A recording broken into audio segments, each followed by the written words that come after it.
2, gravando. Vou levantar pra todo mundo ver. Não, Não, quer dizer, saiu o foco. não, mas... Máquina Não, porque esse semestre eu vi que, tipo, pra mim, pelo menos no início, onde eu estava estagiando, eu vi que realmente é difícil conciliar estágio e estudo. Vocês que já, Luiz, Vicente, que começaram mais cedo, realmente eu acho que no momento que eles começaram, realmente deve ter sido um baque. Com muitos de nós foi um baque pra gente. E eu queria assim, é um semestre horrível mesmo, semestre horrível, cadeiras pesadas, estágio pesado.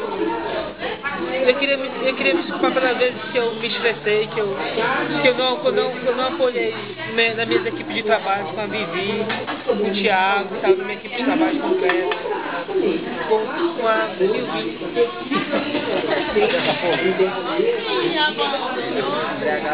Com o Gonzaga. E por todos os semestres que eu me apoiei, que eu vi realmente, tipo, no momento que tava me chamando de vagabundo, que não fazia eu não fazia trabalho, realmente eu fiquei com raiva naquele momento porque eu vi que era verdade mesmo.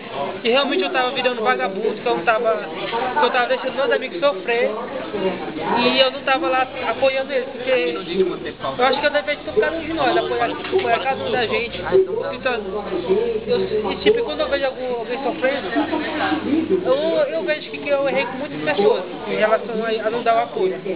Eu vejo que eu não dei apoio pra Luísa, que foi minha filhada, pro Juliano, pro Luiz, pro Gonzaga, pra muitos aqui. Peço desculpas por ter falhado nesse aspecto, por vários. All people. E esse semestre, peço desculpas por ter falhado nesses aspectos com vocês. Eu espero crescer e não fazer isso não deixar vocês na mão.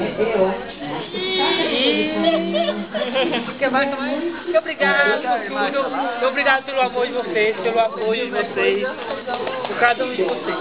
Só,